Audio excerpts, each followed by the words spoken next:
नमस्कार सगळ्यांना, मी सीमा. स्वागत आहे आपल्या सगळ्यांचं माझ्या यूट्यूबच्या चॅनलमध्ये. तर आजच्या ब्लॉगमध्ये मी काही ऑनलाईन शॉपिंग केलेली आहे, तर ती शॉपिंग मी तुमच्याशी शेअर करत आहे. तर ही ऑनलाईन शॉपिंग बजेटमध्ये आहे का? आणि ही ऑनलाईन शॉपिंग तुम्हाला कशी वाटली मला कमेंटमध्ये नक्कीच कळवा. तर इथे हे 3 बॉक्स जे मागवलेले आहेत त्यामध्ये आहे कापूरदानी आणि ही कापूरदानी मी Amazonवर पण पाहिली होती आणि Mishoवर पण पाहिली होती. पण प्राईसच्या तुलनेमध्ये Mishoवर ही स्वस्त वाटत होती. Amazonचं कसं असतं की त्या प्राईसवरती डिलिव्हरी चार्ज एक्स्ट्रा ते लावतात, जसं की ₹40 ₹50. पण Mishoवर तसं नसतं. जी प्राईस त्यांनी दिलेली आहे त्याच प्राईसला आपल्याला ती घ्यावी लागते. तर पीस हे खूप छान अँटिक वाटले मला आणि खूप असं म्हणजे रात्रीच्या वेळेस शो पीस म्हणून खूप सुंदर दिसेल. आणि कापूरदानी आता पावसाळा सीझन आहे आणि त्यामुळे ही कापूरदानी युजफुल असेल असं मला वाटतंय आणि म्हणून मग या 3 कापूरदान्या मी मागवल्या. तर यातल्या 3ही कापूरदान्या मी माझ्यासाठी न मागवता गिफ्ट म्हणून मागवलेल्या आहेत. खूप सुंदर आहेत, तर त्या मी सगळ्या ओपन करते आणि तुम्हाला एक-एक करून ते दाखवते. तर कापूरदानीमध्ये साध्या सिंपल देखील अशा कापूरदान्या होत्या, पण या ज्या कापूरदान्या आहेत ना कुंदनच्या आहेत आणि त्यामुळे ज्यावेळेस आपण याचं स्विच ऑन करतो ना तर खूप सुंदर असं ह्याचं कुंदन रिफ्लेक्ट होतं. तर इतकं सुंदर असं रात्रीच्या वेळेस खूप छान दिसेल. तरी पण मी तुम्हाला ओपन करून आणि त्या लावून दाखवणार आहे. आणि किंमत जर म्हणाल तर प्रत्येकी ह्या ज्या कापूरदान्या आहेत त्या साधारणपणे 160 पासून 180 पर्यंत इतकी ही कापूरदानी मला पडलेली आहे. तर एका कापूरदानीची किंमत साधारणपणे 159 आहे, एकाची 148 आहे आणि एकाची 169 आहे. म्हणजे 2 कापूरदान्या 169 च्या आलेल्या आहेत. तर ह्या बघा या 3 कापूरदान्या खूप सुंदर आहेत. या दिसायला अशा दिसतात या आणि याला जर आपण स्विच जर केलं ना, याच्यामध्ये कापूर टाकायचा आणि स्विच ऑन करायचं. खूप सुंदर असं रिफ्लेक्शन पडतं आणि हा अँटिक पीस आहे आणि रात्रीच्या वेळेस खूप सुंदर असा दिसतो. तर रात्रीच्या वेळेस तुम्ही अशा ह्या कापूरदान्या घेऊ शकता आणि युजफुल आहेत पावसाळ्यामध्ये. तर आता हे मी लावून दाखवते तुम्हाला. तर हे बघा ही कापूरदानी अशा पद्धतीची आहे. ग्रीन कलरचे कुंदन होते आणि लावल्यानंतर अशा पद्धतीचं रात्रीच्या वेळेस खूप सुंदर दिसेल ही. तर ही दुसरी कापूरदानी कलरफुल आहे आणि अशा पद्धतीचे कुंदन आहेत. आता सध्या दिवस आहे ना त्याच्यामुळे इतकं छान रिफ्लेक्शन दिसत नाही. रात्रीचं खूप सुंदर दिसेल आणि ही आहे तिसरी कापूरदानी. खूप सुंदर आहेत आणि हे 3ही कापूरदानी मी गिफ्ट म्हणून आणलेले आहेत, मागवलेल्या आहेत.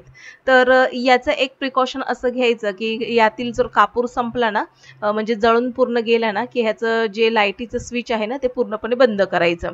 साईडला एक छोटंसं स्विच दिलेलं आहे, ते आपण ऑन ऑफ करू शकतो. त्याच्यामुळे ह्या लाईट लागतात आणि बंद देखील होतात. तर आता पुढे मी आणखीन काही कपडे मागवलेले आहेत आणि हे कपडे लेडीजचे कपडे नसून जेंट्सचे आहेत, मुलांचे कपडे आहेत. तर ते देखील मी तुमच्याशी शेअर करते.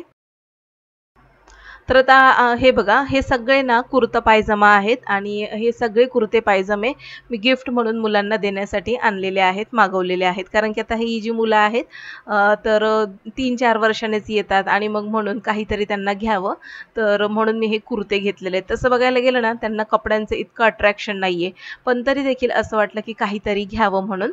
तर हा जो कुर्ता मागवलेला आहे हा कुर्ता ना साधारणपणे सिल्वर कलरचा आहे, प्लेन आहे हा आणि खूप सुंदर दिसतो घातल्यानंतर असा म्हणजे रिच लुक येईल. तर हा कुर्ता आहे.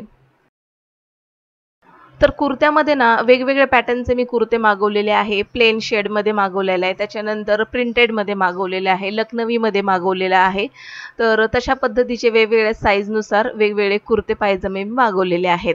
आणि हे कुर्ते पायजामे ना जसं की आता फेस्टिवल तर आपले भरपूर येतच असतात, तर त्यामुळे मुलांना वापरण्यासाठी तर हे कुर्ते मागवलेले आहेत. तर आता मी दुसरा कुर्ता ओपन करून दाखवते.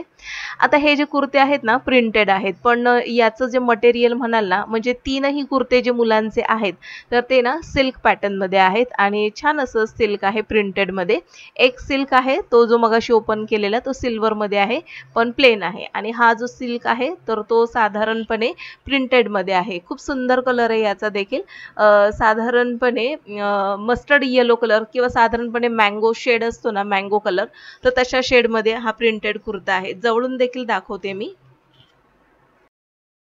तर हा बघा तो कलर आहे, एकदम लाईट मँगो कलर आहे आणि घातल्यानंतर खूप छान दिसेल, सिंपल सोबर प्रिंटेड आहे हा आणि कापड देखील छान आहे त्याचं. तर हा कुर्ता एक मागवलेला आहे. आता दुसरा कुर्ता आपण बघणार आहोत. तर दुसरा कुर्ता देखील प्रिंटेडमध्येच आहे आणि ह्या सगळ्यांची रेंज साधारणपणे जवळपासच आहे. तर आता इथे मी कुर्त्याची रेंज काही तुम्हाला सांगणार नाही. तर हा बघा, आता हा साधारणपणे ना याचा शेड कसा म्हणू शकतो आपण, साधारणपणे मेहंदी आणि ब्ल्यू शेड मिक्स केल्यानंतर कसा होईल तसा शेड आहे. तर हा देखील प्रिंटेडच आहे, प्रिंटेड सिल्कमध्ये आहे आणि एकदम प्लेन सिल्क नाही, साधारणपणे रफ सिल्क असतं ना तशा टाईपमध्ये आहे हा कुर्ता. तर हा बघा, हा दुसरा कुर्ता आहे, साईज सगळ्यांची वेगळी आहे. तर हा बघा, हा प्रिंटेड कुर्ता आहे, खूप छान अशी प्रिंट आहे, याच्यावरती निघणार नाही ही प्रिंट आणि सिल्कमध्ये आहे हा साधारणपणे. तर याचा कलर देखील मला फार आवडला, एकदम लाईट मेहंदी शेड आणि त्यामध्ये ब्ल्यू शेड मिक्स केल्यानंतर कसा कलर तयार होईल तर तशा शेडचा हा कुर्ता आहे. तर खूप सुंदर वाटला मला देखील हा कुर्ता आणि म्हणून हा मी मागवलेला आहे. तर तसं बघायला गेलं ना, मुलं नेहमी शर्ट पॅन्ट आणि टी शर्ट वगैरे वापरत असतात, मग वेगळं असं काय घ्यायचं, तर म्हणून मग मी कुर्ते पायजमे मागवलेले आहेत. आणि हा एक सगळ्यात शेवटचा कुर्ता म्हणजे हा लखनवी पॅटर्न मध्ये मागवलेला आहे. तर याला देखील ओपन करून दाखवते. तर हा कुर्ता लखनवी सिक्वेन्स पॅटर्न मध्ये आहे आणि ओपन करून दाखवते. तर या कुर्त्याचा शेड साधारणपणे ग्रे कलर आहे आणि ग्रे कलर मध्ये पूर्ण कुर्त्यावरती लखनवी पॅटर्न आहे, म्हणजे लखनवी वर्क आहे. आणि याचं जर कापड म्हणाल तर एकदम सॉफ्ट असं मस्तपैकी कॉटन आहे, एकदम असं कम्फर्टेबल असं कॉटन आहे हे. हे बघा, जवळून हा कुर्ता असा दिसतोय, घातल्यानंतर इतका सुंदर दिसेल ना हा. तर हा बघा, हा जवळून अशा पद्धतीने लखनवी पॅटर्न आहे आणि मध्ये मध्ये सिक्वेन्स आहेत याच्या. खूप सुंदर पॅटर्न आहे हा देखील. तर तसं बघायला गेलं ना, कपड्यामध्ये खूप सारे वेगवेगळे प्रकार आहेत जे आपल्याला आणखीनही माहिती नाहीत, पण ज्यावेळेस आपण ओपन करतो ना तर अक्षरशः कन्फ्यूज व्हायला होतं की नक्की कोणता पॅटर्न मागवायचा आहे आणि कोणतं कापड असलं पाहिजे. तर मला असं वाटतं हलकं फुलकं आणि एकदम ब्रिथेबल कापड असलं पाहिजे, कम्फर्टेबल आपल्याला, जे फ्रीली आपण घालून वावरू शकतो सहजपणे. तर आता इथे ना मी सगळ्यात शेवटची एक साडी ओपन करून दाखवते आणि ही साडी आहे अजरक पॅटर्न मध्ये आणि साडीचं फॅब्रिक जर म्हणाल तर सॉफ्ट मलमल कॉटन आहे हे. इतकी सुंदर साडी आहे ना, पण याच्यामध्ये ना मी ज्यावेळेस मोबाईलवर बघितलेली तर त्याचा कलर असा एकदम डार्क असा मरून शेड वाटत होता आणि जेव्हा मी घरी आल्यानंतर ओपन केले तर त्याचा कलर हा असा दिसतोय. तर कलरवरून मी थोडीशी डिसअपॉइंट झाले, पण फॅब्रिक जर म्हणाल तर मस्त असं फॅब्रिक आहे या साडीचं. अजरक पॅटर्न आहे हा आणि अजरक पॅटर्नमध्ये वेगवेगळे कपड्यामध्ये प्रकार मिळतात, जसं की सिल्कमध्ये मिळते, कॉटनमध्ये मिळते, मलमल कॉटनमध्ये मिळते. तर मलमल कॉटनमध्ये मी ही घेतलेली आहे साडी, खूप सुंदर आहे, नेसल्यानंतर खूप सुंदर दिसेल ही साडी. सिंपल आणि सोबर, जास्त काही म्हणजे झगमग नाहीये किंवा जास्त वर्क वगैरे नाहीये, हलकी फुलकी सहजपणे वापरण्यासाठी. आणि आता सध्या ना अजरक पॅटर्नचा म्हणजे साड्यांचा पॅटर्न खूप चाललेला आहे. तर ही अजरक पॅटर्नची साडी मला तर आवडली, पण फक्त मी या कलरवरून डिसअपॉइंट झाले. सुंदर आहे ही साडी देखील, नेसायला एकदम सिंपल आणि सोबर असा लुक येईल या साडीचा. आणि याचं ब्लाऊज जे आहे ते व्हाईटमध्ये प्रिंटेड आहे, डॉट डॉटमध्ये. तर ते देखील खूप सुंदर आहे. आता ही साडी अशी दिसते, नेसल्यानंतर खूप सुंदर दिसेल ही साडी. तर हल्ली ना रेडी टू वेअर अशा साड्या आलेल्या आहेत आणि अजरक पॅटर्नमध्ये या साड्या जर म्हणाल ना तर अतिशय सुंदर अशा या साड्या दिसतात. तर आता हे सगळं आवरून ठेवते मी. तर आजच्या व्लॉगमध्ये मी ऑनलाईन शॉपिंग तुमच्याशी शेअर केली, कशी वाटली मला कमेंटमध्ये नक्की कळवा. आजच्या व्लॉगमध्ये इतकंच, भेटू पुन्हा, तोपर्यंत बाय बाय.